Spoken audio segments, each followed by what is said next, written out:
We are gathered for the annual CIO Banquet in Sandton. CIOs have become an integral part of any corporate anywhere in the world. And one of the big things that we're focusing on here is the developments that have taken place when it comes to digitization, the Internet of Things, and really just how we don't get left behind as corporate South Africa and as communities, both in urban and rural areas across the world. Data is the new gold.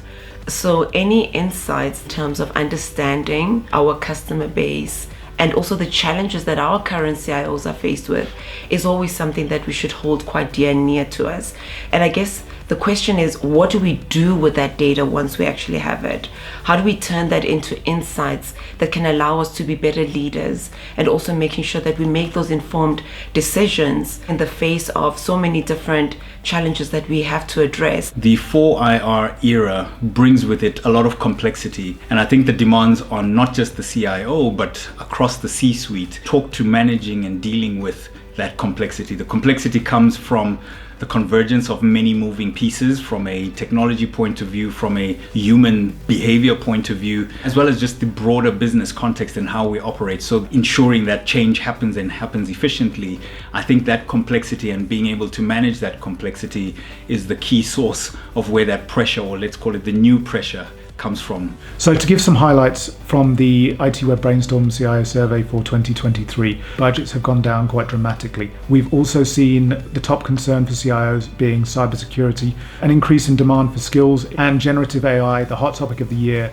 Although only 16% are integrating into their business, about 60% are evaluating. There are more ladies in senior IT leadership, so that shows that there is some strides that we've made towards bringing more women in this industry. It seems CIOs are still struggling for a seat at the executive table, and the reporting lines are still not the way they should be in terms of CIOs that report to CEOs. There's an expectation that CIOs clearly understand what technology is available in order to build that capability. So focused on digital backbone, how do we connect everything to the internet and to any network that's available? It's just ever-changing times that places a lot of pressure. It's really important to do these surveys because the role of the CIO could be a really lonely place. And if you know there's peers out there that are having the same challenges, it really makes it easier.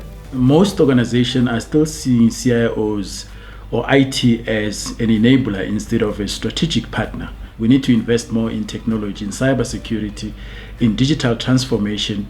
We need to invest more in the talent to be able to transform our business into digital ones.